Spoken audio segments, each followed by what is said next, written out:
आपको कानपुर, जहां उत्तराखंड विधानमंडल की महिला का सम्मेलन, और ऐसे में सम्मेलन को सीएम योगी आदित्यनाथ संबोधित कर रहे हैं। क्या कुछ कह रहे हैं, सुन पाते हैं। मुझसे बड़ा एक भाई है, एक भाई और छोटा है मुझसे है, और बहन भी छोटी है। तो मैंने कहा भाई स्कूल नहीं जाता है? कहा नहीं, भाई दोनों स्कूल गए हैं, वो दूसरे स्कूल में पढ़ते हैं और मैं सरकारी स्कूल में पढ़ती हूं। मैंने कहा क्या मतलब? कहो भाई है ना, तो उसको पब्लिक स्कूल में भेजा गया है और मुझे सरकारी स्कूल में भेजा गया है।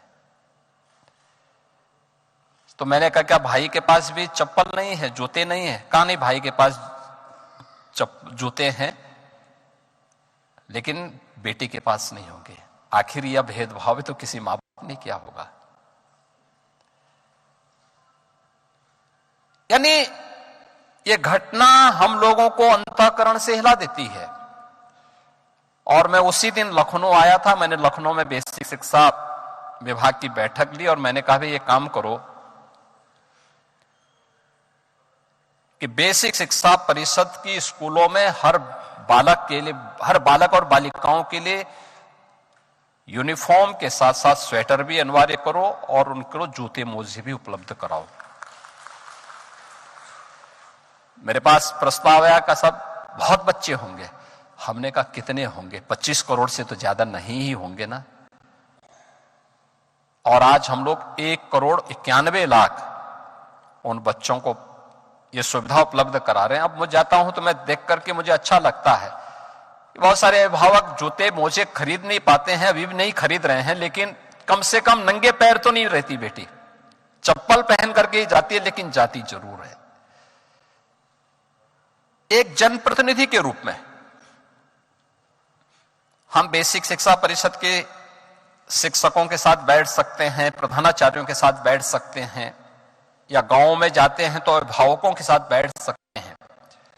उनको इस बात के लिए प्रेरित कर सकते हैं कि जो पैसा उन बच्चों के यूनिफॉर्म के लिए, स्वेटर के लिए, जूते मोजे के लिए सरकार दे रही है, उस पैसे के लिए उन्हीं बच्चों के लिए आप खरीदिए। दूसरा, प्रदेश में हमारे जनप्रतिनिधियों ने, माननीय विधायक, माननीय सांसद, अन्य जनप्रतिनिधियों ने मिलकर के, प्रशासन के साथ मिलकर के ऑपरेशन कायाकल्प के अंतर्गत बेसिक शिक्षा परिषद के स्कूलों की कायाकल्प की। ज्यादातर विद्यालय में अच्छा इंफ्रास्ट्रक्चर उससे तैयार हुआ। कहीं फ्लोरिंग बन गई, कहीं स्मार्ट क्लास बन गए, कहीं लाइब्रेरी बन गई, बालक बालिकाओं के लिए टॉयलेट हो गए, पेयजल की व्यवस्था हो गई, और भी सुविधाएं मिल गई। यह समाज की सहभागिता, सरकार का इसमें कम था, जन सहभागिता ज्यादा थी। और यह कार्य हम और भी बृहद स्तर पर कर सकते हैं। याद रखना, केवल सरकार के भरोसे रहकर के कोई स्कीम बहुत सफल हो जाए कठिन है। समाज को भी उसमें सहभागी बनाना पड़ेगा। तो पहले परिवार की दृष्टि हमें बदलनी पड़ेगी। और ऐसा नहीं कि सरकार के स्तर पर प्रयास न हुए हों। और पिछले 10 वर्ष के अंदर प्रधानमंत्री मोदी जी के नेतृत्व में जो कार्य हुए वो तो अद्भुत है। आपने देखा होगा,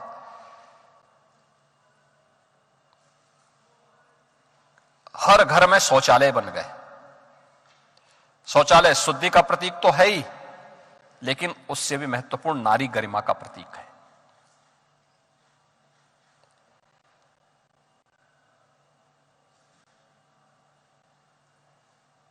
महिलाओं को पहली बार जमीन में पर भी अधिकार मिल गया, यानी ग्रामीण क्षेत्र में। उत्तराखंड में तो ऐसा नहीं है, लेकिन उत्तर प्रदेश में यह स्थिति है, या किसी भी अन्य क्षेत्र में, शहरी क्षेत्रों में होती है कि जहां पे गांव या कोई भी मैदानी क्षेत्र होता है, वहां पे जब मकान लोग बनाते हैं तो ग्राम पंचायत की लाइन होती है और ग्राम पंचायत की आबादी की लाइन में लोग अपना मकान बना लेते हैं। अगर वह व्यक्ति जिसका मकान कभी बना हुआ था, अगर कभी मकान टूट गया और आज उसकी स्थिति ऐसी नहीं है कि तत्काल बना ले तो कुछ समय तक वैसे टूटा मकान रहता है, फिर एक बार जब उसके पास पैसा होता है तो फिर वह अपना मकान बनाता है। लेकिन अब तक उसको अधिकार नहीं था,